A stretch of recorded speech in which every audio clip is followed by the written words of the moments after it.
Regular viewers of my channel will be aware of my Disney Villains Retrospective series, where I chronologically cover every animated Disney villain.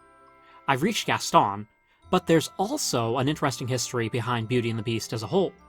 Think of this as sort of a prelude to the Gaston video, where I'll be looking at how the movie's story and script came together. This was not always a musical with talking teapots and a manly hunter villain. It was initially very, very different. For context, here is the original Beauty and the Beast story, originally written in 1740 by Gabrielle Suzanne Barbeau de Villeneuve. I hope I got that right. There are a few variations, but the general premise goes as follows. A wealthy merchant has several children. One of his daughters is so kind and beautiful that she's even called Beauty, much to the jealousy of her older sisters. The family falls on hard times when the merchant ships are all lost at sea. Only Beauty manages to stay strong as they become impoverished. Later on, they receive good news that one of the ships has been found. The merchant sets off to retrieve it. While the sisters ask for expensive gifts with their recovered wealth, Beauty only asks for a single rose. Unfortunately, the ship is in a terrible state, and the merchant ends up leaving empty-handed. He gets lost in the woods on his way home, and finds himself in a secluded, enchanted castle where a banquet appears to have been set out just for him. The man enjoys the hospitality and spends the night, although he never sees his host. As he leaves the next morning, he sees a rose in the garden and picks it for Beauty. This enrages the castle's master, who finally shows himself, revealed as a terrifying beast. He prepares to kill the merchant, but relents when he hears of the man's daughters. The father is given a choice. He can go home, but he must send one of his daughters in his place. Otherwise, he is to return to the castle and face his punishment at the claws of the beast. When the merchant tells his family of his predicament, Beauty is the only one to volunteer to save him. When she travels to the castle, she finds that the beast is actually a polite, gracious host. The castle is also full of delightful magical surprises. The biggest downside, aside from being a prisoner in a gilded cage of course, is that every night when she dines with the beast, he asks her to marry him. Meanwhile, Beauty has constant dreams of a handsome prince who claims he's hidden somewhere in the castle. Eventually, Beauty's loneliness becomes too much, and she begs the beast to be able to visit her family for a bit. He relents, but says she must come back in a week, or something along those lines, it varies depending on the version, or he will die of sadness. Beauty's family tries to convince her not to return to the castle, but she eventually does, only to find the beast dying in the garden. She confesses she loves him, which breaks the spell. He was once the handsome prince seen in Beauty's dreams, before a wicked fairy cursed him. The only way to break it was to find someone who loved him, even when he was a monster. Beauty marries the prince, and they live happily ever after. Back when Walt Disney was alive, he wanted to adapt the story, but they found it was too difficult, citing the second act in Beast's Castle as one of the biggest problems. In the 80s, the studio tried again. Fragments of a draft by Pete Young, Vance Jerry, and Steve Hewlett from 1983 and 1984 have surfaced online. This version opens with a friendly witch living in the forest, making a hut with her animal friends. A band of hunters, led by a prince, chase after the animals. In retaliation, the witch turns the prince into a beast, whose curse can only be broken if he proves he can care for others. The prince's companions fail to recognize him, and the hunter quickly becomes the hunted. He escapes and lies wounded in a thicket, where he is tended to by our heroine, Beauty, who thinks he's just some large animal. The beast follows her home, but Beauty's sisters scream when they see him in the window, and her father chases him away. The beast returns to his castle and tries to show kindness to his servants, but they all flee, leaving him completely alone. After that, the storyline with Beauty's father plays out, with him trying to retrieve his missing ship, stumbling upon the castle, and picking the rose. When Beauty chooses to go to the beast, the woodland creatures try to stop her, and then try to save her from the beast when she reaches the castle. After Beauty rejects the beast, he sulks into the forest, where he's again pursued by hunters and eventually saved by the animals, who finally recognize his now kindly nature. The rest of the story is unavailable, but it gives a decent idea as to how things would have played out. I'm sure they would have milked a lot of material from the forest animals. The opening with the hunters feels like it was inspired by the Greek myth where Artemis turns a hunter into a boar and his own dogs tear him apart. Perhaps not coincidentally, the 1946 movie by Jean Cocteau has the antagonist killed by an enchanted statue of Artemis, going by her Roman name Diana. Around this time, ex-Disney animator Don Bluth considered doing his own version of Beauty and the Beast, but decided against it when he found out about Disney's plans. Aside from a few vague descriptions and some concept art, little is currently known about this one, and it's unclear how much pre-production was actually done. Around 1986, another Disney treatment was put together by Phil Niblink and Stephen E. Gordon that was apparently influenced by the French movie. Information on this one is especially scarce, but either Beauty or the Beast would have had a hawk sidekick that pretended to be stuffed. In 1988, Jim Cox wrote an outline that closely followed the original fairy tale with a few added details. At one point, Beauty would be on a walk in the forest, get attacked by wolves, and be subsequently saved by the Beast. Also, taking a page from the Cocteau movie, Beauty's sisters and her 3 snobby suitors would conspire to rob the Beast's treasures. In the end, the villains would all have been punished in a similar fashion to the prince, turned into animals that reflect their inner natures. The father was now an inventor, and a castle full of silent enchanted objects served as sidekicks, with numerous opportunities for comic relief and charming animation. Only one scene would have had the objects find their voices and sing to Beauty. As you can see, even though the script wasn't used, a good number of Cox's ideas wound up in the final product. Another proposed script around the same time, by Jen Leroy, sounds pretty wild and deviates the most from the source material. The plot concerns 3 royal brothers. The middle child, Anton, poisons the eldest, Albert, in order to take the throne. A wizard turns Anton into a beast as punishment. Meanwhile, the youngest brother, Christian, is in love with our heroine, for the first time called by her French name, Belle, instead of Beauty. Anton returns and uses magic to turn Christian into the beast, while assuming Christian's form. He also turns vultures and sharks into humans to serve as his henchmen. The plot then revolves around Belle and the Beast trying to take down the false prince together. It was deemed too complicated and, again, had too little to do with the original story. Finally, Linda Wolverton was called on to write a screenplay in collaboration with director Richard Purdom. This one was closer to the Jim Cox version, in that it was more faithful to the classic tale. Unlike previous scripts and outlines, we actually have access to her draft, which we will be covering in detail. This brings us to 1989, and the real meat of this video. I warn you, you might find parts of this new and a bit alarming. We have both a detailed treatment from January 6th of that year, and then a full screenplay from February 17th. They're largely similar, and I'll be giving a rundown of the February version, while also noting any significant differences from the January treatment. The film would have began in the grand Disney tradition of having a storybook prologue. The backstory given for Belle and her family is similar to the original fairy tale, with more emphasis put on Maurice, the father, mourning his late wife. After the family's repeated misfortunes, Belle remains the only light in her ailing father's life. I should also mention that they're actually given a last name, de Montmartre. After the backstory, we find Belle making friends with a stray cat, who she quickly adopts and names Napoleon. Inside the house, Maurice is fretting over his ledgers, trying to find some way out of their financial troubles. Belle tries to cheer him up, while Napoleon adds a little comfort in his own cat-like way by insisting on being scritched under the chin. We're then properly introduced to the sisters, Marie and Antoinette, who remain haughty and vain even after losing their fortune. They wear a vast amount of makeup, and still try to squeeze into their now much too small dresses from better times. Marie is described as tall, gaunt, a soap opera ice queen. Antoinette is round, pouty, a weepy evangelist sidekick. The sisters tell Maurice that someone has arrived with a letter. The someone in question is a handsome, fashionable young man, Gaston de Gauche. Maurice was actually once friends with Gaston's father, the Marquis, years ago, which sparks the sisters' interest. Gaston, meanwhile, is instantly smitten with Belle. The sisters realize this is their chance to get back into high society, and quickly start instructing Belle on how to woo this potential suitor. Although this is not a musical, there is a song suggestion here. Belle sings about how she'll know when she's in love, while her sisters sing in counterpoint, giving her pointers on how to flirt. As for the letter Gaston was delivering, it seems that one of Maurice's lost merchant ships has been located and brought into the coast. Excited that his ship has come in, literally, Maurice goes to get ready, leaving Gaston alone with Belle. He fails to charm her almost instantly, and Belle recognizes that he is most certainly not the one. Maurice heads off to town on his horse, Wilbert, and we have the beat from the original story where Belle requests a single rose as gift, while her sisters have a list of extravagant demands. In the original treatment, the scene where Gaston strikes out goes for a bit longer. We find out that he's allergic to cats, and Napoleon is quick to help drive him off. I feel like this was later done on a grander scale in Aladdin, where Raja helps defend Jasmine from Prince Ahmed. There's also a scene where Maurice is poorly tending to his garden of dying roses. Gaston approaches again and tries to show off his swordsman skills, decapitating a few roses in the process. Things don't turn out well for Maurice. As the story goes, He finds that his ship is beyond repair with nothing of value left. Not only that, but he now owes 200 francs to the sailors that hauled it in, money that he, of course, does not have.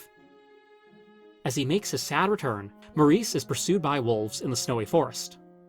He follows a mysterious glowing light to safety, a castle secluded deep in the woods with magical, summery weather. The light turns out to be a candelabra that's floating by itself, although Maurice thinks he just can't make out the owner in the dark. He leaves Wilbert in the stable, where the horse is menaced by a brush, bucket, and pitchfork with minds of their own. Inside the castle, Maurice finds a banquet in the dining hall. He keeps politely calling out to his gracious host, but gets no response. Unbeknownst to him, all the objects are alive and taking care of the service. Maurice just assumes his host is very quick and hard to find in the dark. Finally, he figures out that this is magic he's dealing with. Maurice is delighted at this turn of events, but the script points out, in regard to the objects, as with the castle itself, there's a sad, cheerless quality about them. They take good care of Maurice and then lead him upstairs. The broom follows him, sweeping up the mud he's tracked in. Maurice settles into bed in the guest room. As he sleeps, we hear loud, ominous footsteps trudging outside his door.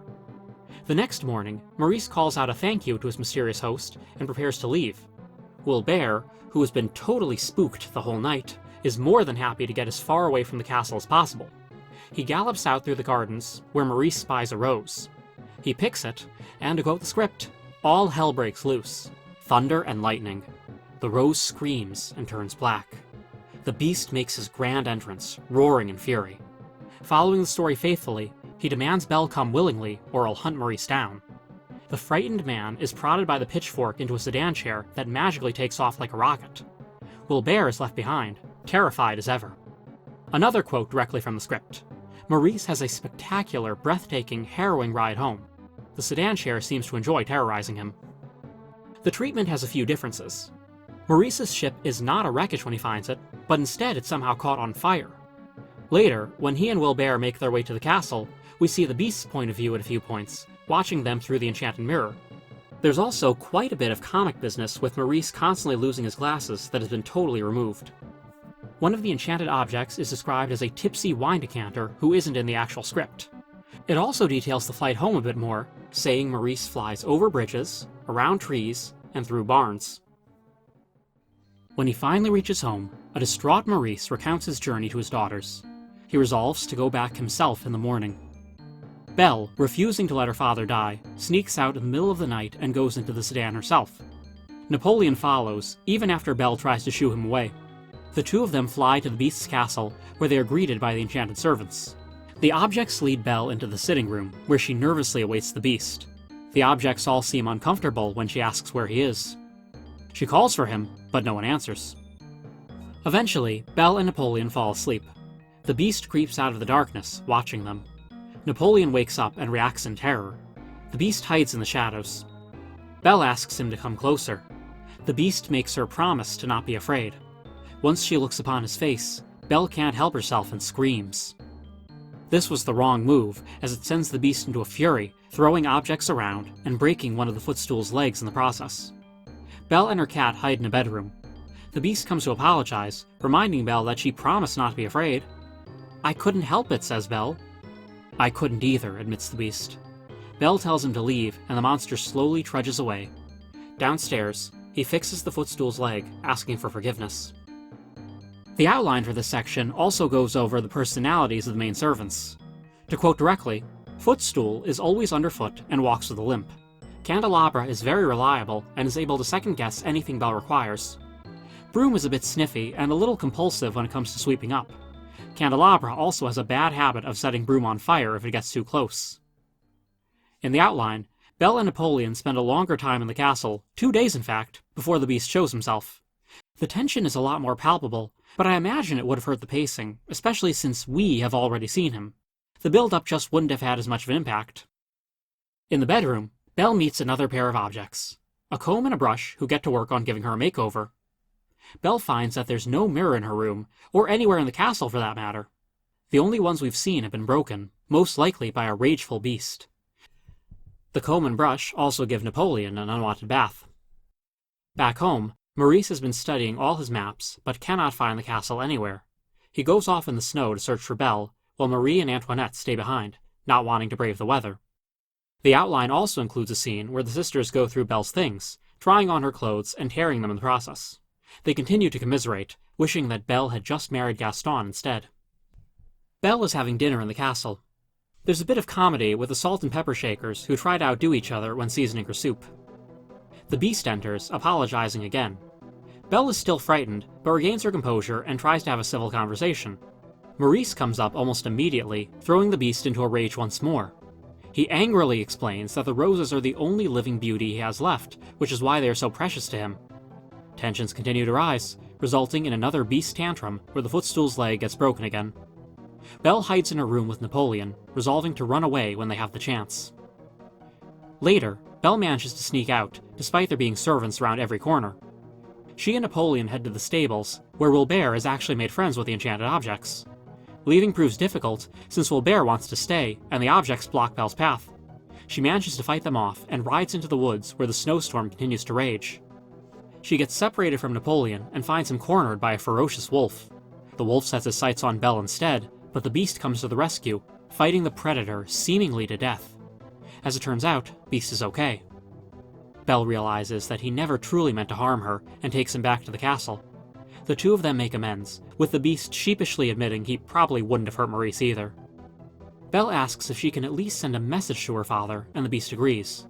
He gives Wilbert directions on how to find his way home, apparently having a gift for communicating with other animals. The outline adds a moment where Belle and Maurice pass each other in the storm, but are unable to notice the other one due to how thick the snow is.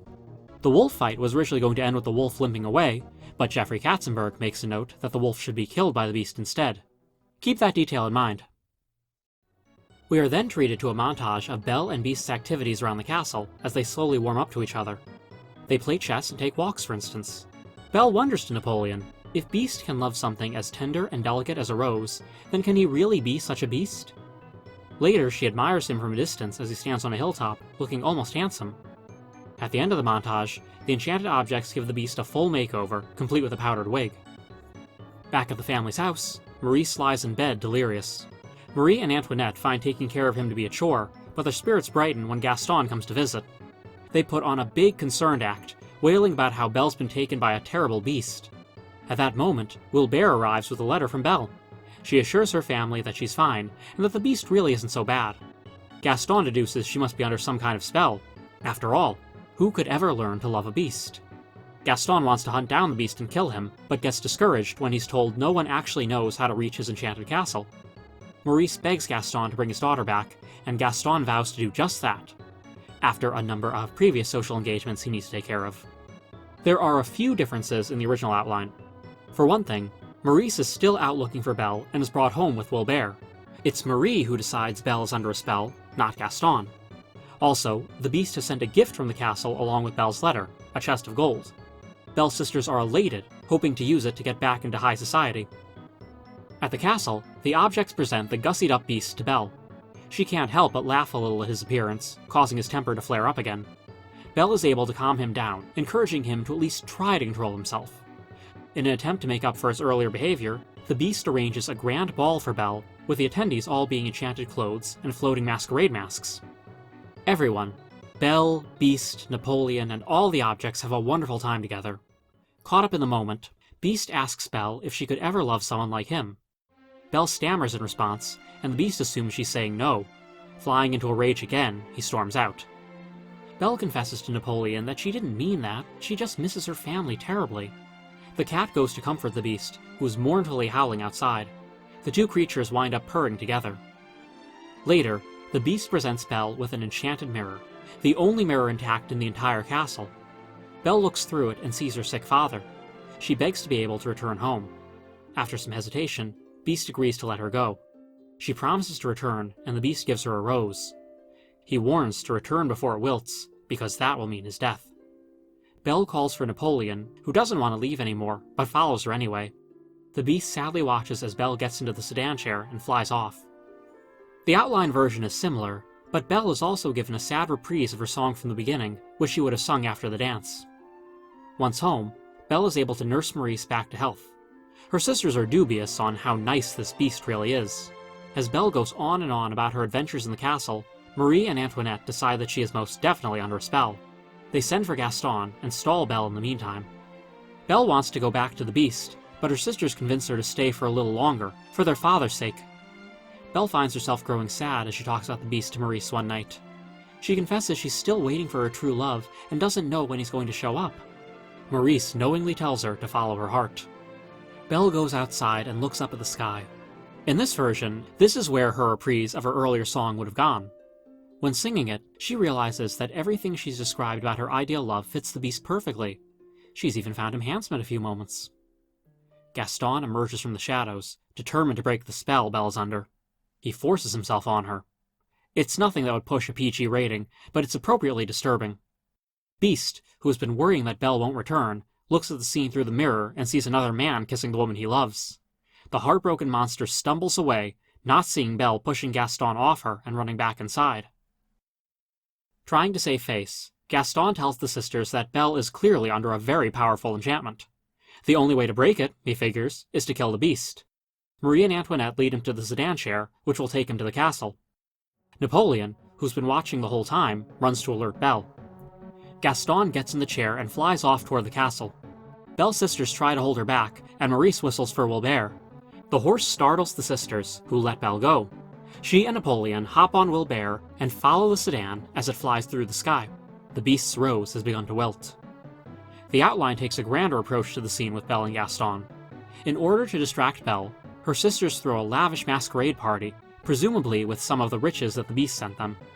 The ball is not nearly as nice or as joyful as the one Belle had in the castle. Everyone wears hideous costumes that reflect their inner nature. Marie is a peacock. Antoinette tries to pass herself off as a mouse, but everyone mistakes the costume for a pig. Belle is dressed as a lamb, and Gaston, most fitting of all, is a wolf. In the main script, Gaston arrives at the castle, where the Beast lies dying in his rose garden. He stabs the Beast, and then fights off the objects when they attack him. Victorious, Gaston hops back in the sedan and flies away. Belle finds the Beast moments later and confesses her love. This breaks the spell. The Beast, the objects, and the castle all begin to transform. Elsewhere, the sedan Gaston is flying in turns into an ordinary wooden chair. Gaston plummets into the lake below, presumably to his death. This is oddly stripped down compared to what was in the original outline. In this version, Gaston waits for Belle after stabbing the Beast. When she arrives, he grabs her and is then attacked by the objects. The battle is longer and continues inside the castle, where Gaston has a sword fight against the candelabra. When the spell is broken, the entire castle starts to distort around Gaston. The villain tries to escape, but ends up transforming with the architecture, becoming a statue trapped in a cowardly pose. Now to wrap this version up. The Beast is transformed into a handsome duke. He explains that he used to be terribly vain. A sorceress fell in love with him, but he rejected her due to her appearance. As punishment, she cursed him and his castle. The only way to break the spell, of course, is for someone to love the Beast in spite of his appearance. We also get to see the objects as humans. The candelabra is a barrel-chested butler, the footstool is a young footman who walks the crutch, the result of his legs constantly being broken, no doubt, and the broom is a tall, thin woman with singed hair. Gaston used the candelabra to set her on fire in the battle. We cut to everyone in the castle celebrating the wedding of Belle and the Duke, and get to see all the other objects as humans, including a pair of chefs arguing over how much salt and pepper to season the food. Maurice is there, of course, as are Marie and Antoinette, looking extra garish. The crowd can't see past their enormous wigs, and the sisters are shoved to the back of the room, much to their displeasure. The film was to end with Napoleon watching as Belle and the Duke dance under the stars. The outline gives Belle's sisters a harsher punishment, and has a pair of guards bar them from entering the castle. The two of them are last seen sitting under the Gaston statue, which suddenly begins spouting water, drenching them and bringing them to tears. It's probably what they deserve, but given how forgiving Belle and Maurice are, I can't see them actually telling the guards to keep them out. The story was refined some more, and in December of 1989, a story reel was put together of the movie's first 20 or so minutes. It follows certain parts of the screenplay closely, while other aspects were altered quite a bit. One of the biggest changes was to Belle's sisters. Instead of a pair of spoiled older sisters, Belle has a nice little sister named Clarice.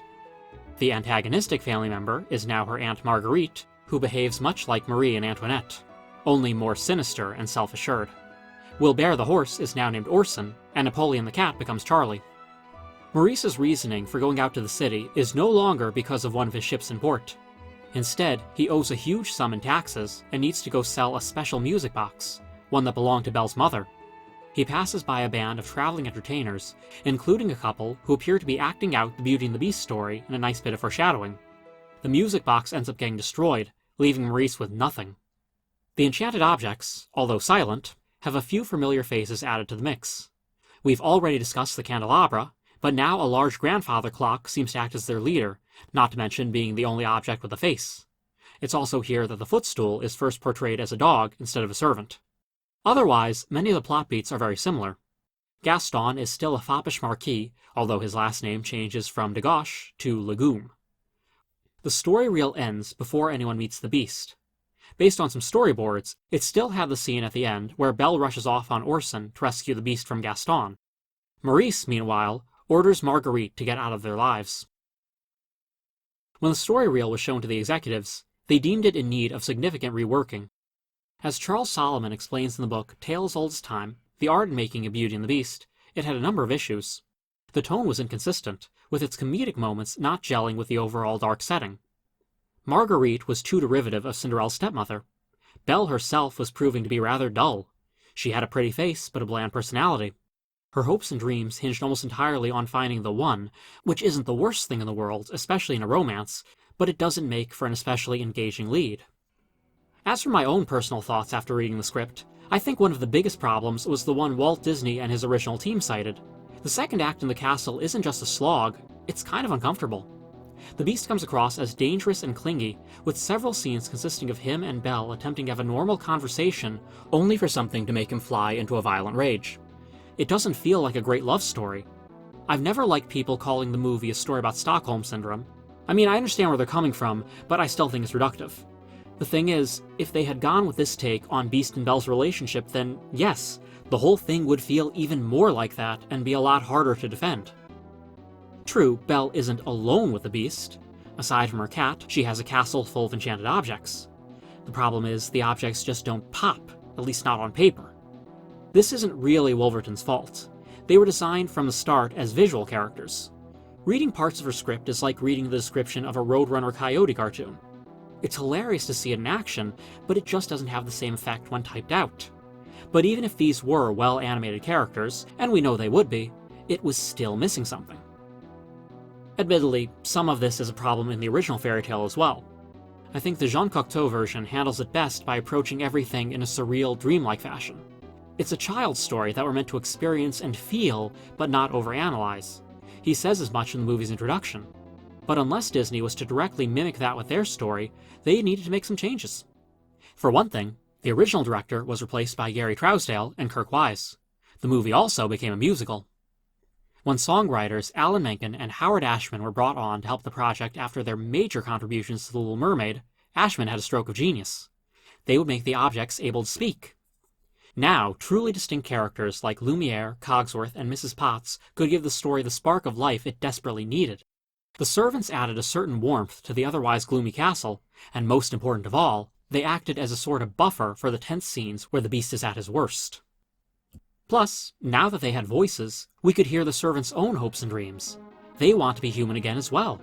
It's a reminder that Beast isn't the only one suffering from the curse, and makes us root for Belle even more to be able to free everyone. The emotional impact of the ending is even stronger with this in mind. Another great change was the development of Belle's character. After the fairly bland take from the early draft, Linda Wolverton was able to rewrite her into an intelligent, independent bookworm. A beauty, but a funny girl, and a much more engaging character as a whole. Wolverton was even able to put some of her own personal touches on Belle, as she also used to walk down the street with her nose stuck in a book. Yet another improvement was the rose's place in the story. The Beast's anger at the father for picking the rose always felt overly harsh, even in the original story. Now Maurice doesn't even see the rose, but its importance to the Beast becomes extra significant. It marks the ticking clock for the spell to be broken. When the last petal falls, everyone's transformations are permanent. Still, the scene where Maurice picks a rose was later added in the remake. Speaking of Maurice, he became an inventor once more instead of a merchant. Ashman was especially happy with this development, as he enjoyed the old 50s and 60s Disney comedies that featured absent-minded professors. He even considered having a scene where Maurice actually visits the fair with a song called The Invention Convention, but it didn't seem to get too far past the drawing board. I have two drafts of this new musical version of the story. One is dated June 14th, 1990, and the other is from June 29th. I've looked through them both, and I can't see much, if any, of an actual difference between the two. If there are any deviations from each other, it's probably something incredibly minor. This script is much closer to the final film, but still has plenty of little differences here and there. It opens with a prologue written in prose, as opposed to the usual screenplay format. According to the directors, they tried many different takes on the introduction, before finally settling on the haunting stained glass version pretty late into production. This version would have been fully animated, where we would meet our 11-year-old prince being fussed over by Lumiere and Cogsworth, in their human forms naturally. A respected wise woman is coming to visit the castle, one who once advised his parents. The impatient prince runs off and bumps into an old woman with a basket of flowers. This, of course, is the wise woman. He refuses to apologize, and the woman reveals herself to have magic powers. When Lumiere and Cogsworth try to intervene, she turns them into a candelabra and a mantel clock. The frightened prince runs away, but the woman corners him and turns him into a little beast boy. One of the reasons this version was rejected was because the directors felt like the young beast would have looked like Eddie Munster, making it unintentionally funny. The opening song, Belle, plays out very much like the original, with only minor differences. During her solo by the fountain, she sings to a family of cats who seem much more invested than the sheep. Those sheep are more fitting, since like the rest of the village, they just don't understand why Belle cares so much about her books. Belle is explicitly stated to be 18 in the script, although I've seen her age set as 17 in other sources. Gaston is described as a rude, self-centered bully with a feral look in his eyes, as if the whole world is his prey. Gaston's conversation with Belle is actually less condescending, with no reference to how she shouldn't be reading books. In fact, he lies that he read the same book she's carrying and cried real tears. Belle, of course, doesn't believe him. Gaston also offers her a gift, some antlers, perfect for interior decorating. When Maurice's latest invention blows up in his face, everyone comes to see, not just Belle. A few villagers openly mock him, but Maurice is too excited to notice. Belle hears, and is hurt by their words. The final movie has a longer, more intimate scene between the father and daughter, establishing their bond and their optimism in spite of the close-minded little town. The enchanted objects all have their proper names: Lumiere, Cogsworth, Mrs. Potts, but they are all referred to in the script as candelabra, mantel clock, and teapot, among others. It's revealed that they somehow opened the gates for Maurice, and let's face it, it was always likely that magic was at play in this moment. When Maurice enters the castle, the three main objects spy on him through a telescope, who is also enchanted. Cogsworth, in his description, is directly compared to Basil Fawlty from the comedy series Fawlty Towers. In fact, John Cleese was one of the actors heavily considered for the role. Another object to greet Maurice is a little music box who could only speak in jingles. We'll be seeing more of him throughout the script, but in the final movie, he was entirely replaced by Chip the Teacup. Chip was originally meant for a couple small scenes, as he does appear at a few points in the script. His design and voice actor, Bradley Pierce, proved to be so cute that he was deemed a more appealing character than the music box, which the crew never seemed to fully warm up to. The music box still makes a cameo near the end of the movie, right before the big battle, and he also makes a tiny appearance in the sequel, Belle's Magical World. Back to the script. Lumiere explains they are servants with no one to serve. Now that Maurice is here, they can finally do what they do best. He offers the traveler dinner, much to Cogsworth's disapproval. This leads us into the full performance of Be Our Guest, which even made it into the animation stage, with Maurice seated at the table. At some point during production, storyboard artist Bruce Woodside nervously stated that it would make more sense for such a big number to be sung to Belle, the main character. Everyone was dismayed, but he was right.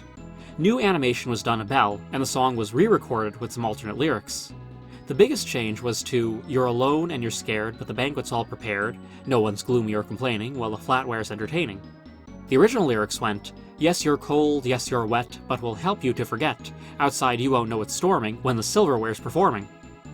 At the end of the song, the beast bursts into the room, angry as always. The description of the monster in the script is a good one. He's grown into a huge, hideous, ugly monstrosity. All matted fur, long, cruel, yellowed fangs, angry, flaring nostrils, furrowed, tangled brows, and dark, deep-set, tortured eyes filled with intelligence and so much pain. The music box is so terrified that it hides in Maurice's bag. The beast finds it in there a moment later and accuses Maurice of being a thief, which I suppose gives him slightly more reason to throw him in the dungeon.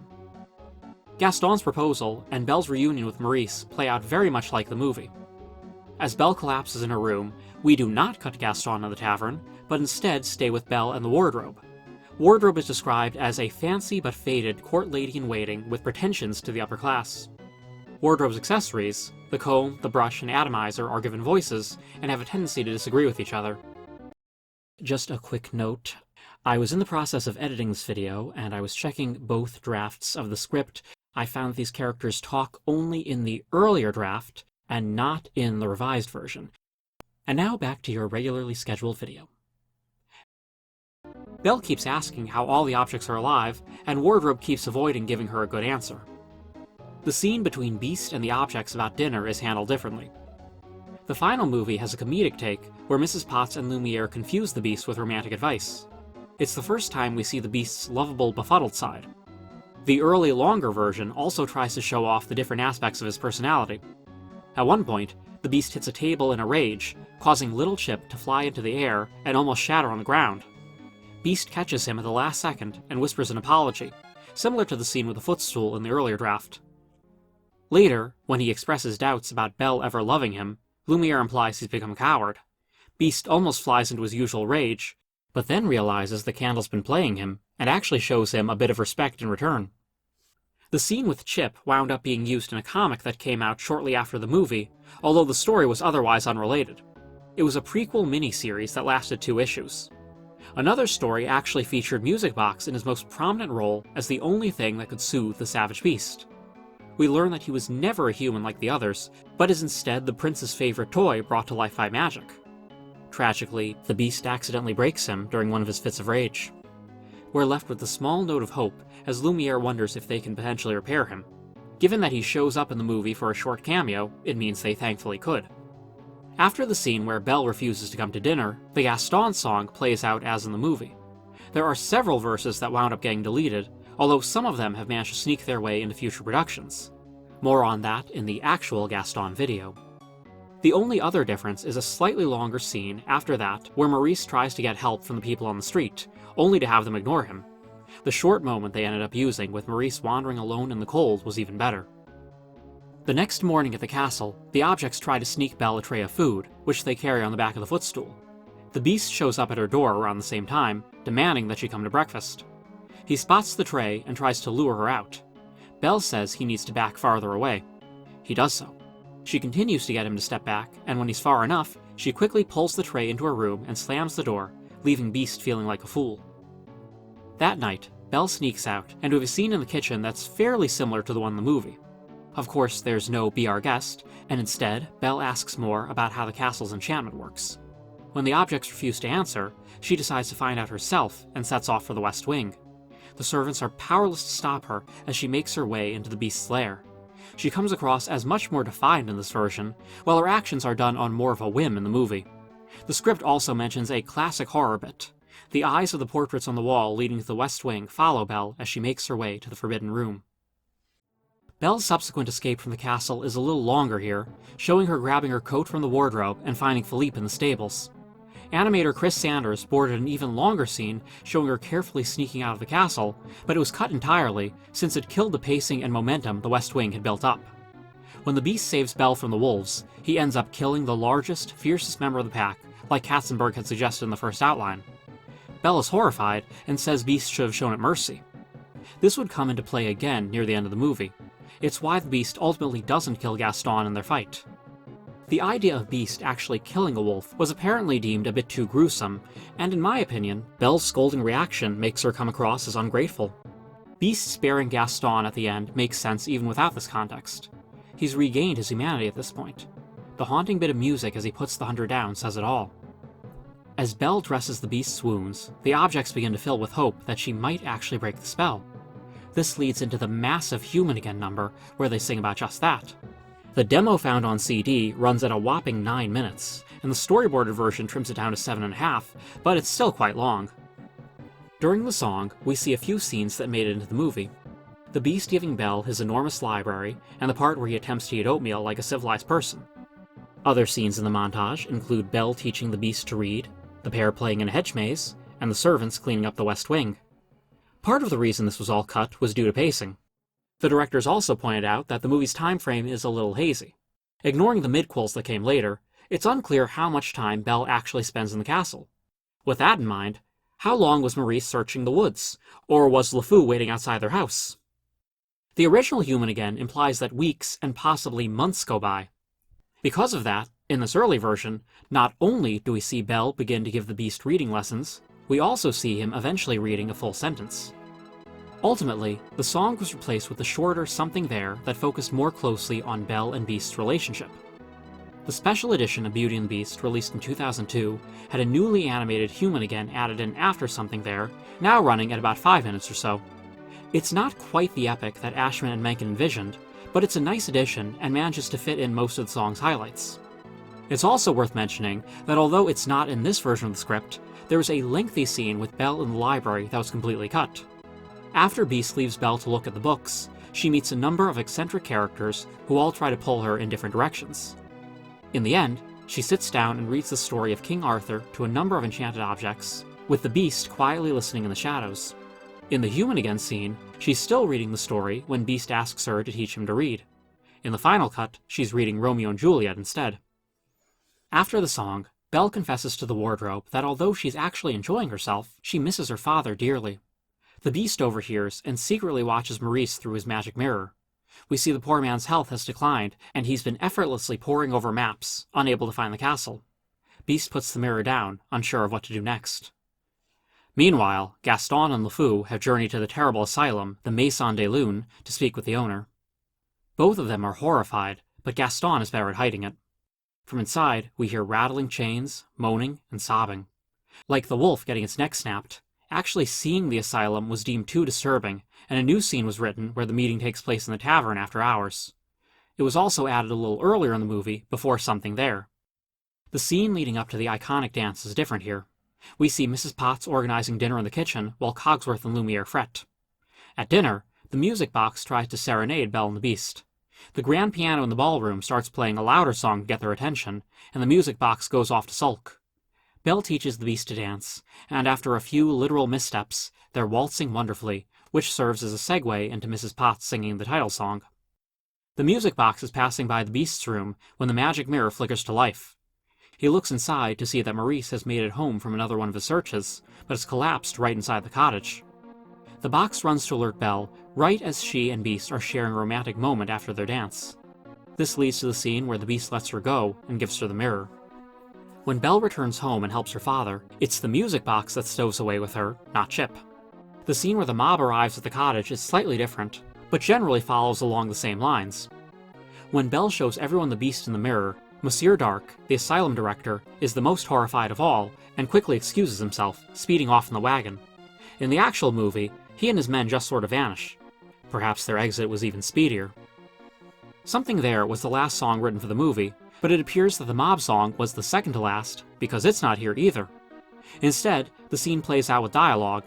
It's close to the movie, but musicalizing it gives the climax even more energy. It really shows the difference a well-placed song can make. A sad little detail. When we cut to the castle, we see the Beast trying to read, but having trouble. It's just not the same without Belle by his side. There's also emphasis put on the Beast hearing the mob has the mirror and believing Belle has betrayed him. The music box is the one to use Maurice's invention to save the heroes from the cellar, but he winds up in much worse shape than Chip. He's falling apart after the rescue. Maurice stays behind to work on repairing him, while Belle rides off to the castle. The object's battle against the invaders is left deliberately vague. It's clear the storyboarders are meant to go in and figure out all the various gags. The biggest difference is that Cogsworth ends up getting locked in another room for the entirety of the fight and doesn't get to join in. That's funny enough, but I love the final version where he gets to show off his crazed, bloodthirsty side, complete with a Napoleon hat. Now that's comedy. Gaston continues to search for the Beast. The footstool tries to stop him, and Gaston kicks it in response. That's enough to finally draw the Beast out of hiding, leading to their fight on the rooftops. The script also mentions the mob watching from below, something we don't see in the movie.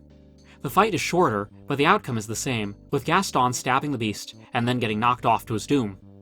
It's been stated online that there was an idea for Gaston to survive his fall and then get devoured by wolves, but I can't find an actual official source for this one. It makes sense in a rule of three sort of way.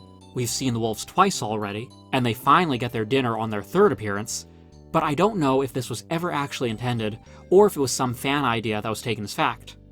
As of right now, I can't verify this one. When the spell is broken, we see, among other things, the wardrobe actually turning back into a human, something the movie does not include. At the cottage, the music box turns into a young apprentice, alive and well. The beast's human form is referred to in the script as a duke, not a prince, like it was in the first draft. Instead of another ballroom dance at the end, we see an epilogue of Belle and the Duke preparing to travel the world together. The servants bid them farewell. Maurice, who is tinkering in the castle's east wing, causes another explosion. As Belle and the Duke ride off in their carriage, they pass the wise woman from the prologue, who seems to approve of the story's outcome. It's not in this draft, but an early idea for the ending line would be for Belle to ask the prince if he'd consider growing a beard. This was later used in the remake. As a final note, the screenplay makes several references to a mysterious mist surrounding the castle that finally dissipates along with the enchantment. Most likely, this is why certain characters can and cannot find the castle in the woods at different points throughout the story. Magic is funny like that. I'd say almost every change in the script was for the better. The pacing was generally tightened up, the reordering of certain plot beats helped the story flow a little more naturally, and Chip seems like a more engaging, crowd-pleasing character than the music box. There were a few good jokes and interesting bits of dialogue that got lost in the rewrites, but overall I'd say that the final movie is one of Disney's best. It was a long journey from script to screen, but thanks to the countless talented people working on it, we can now enjoy a masterpiece.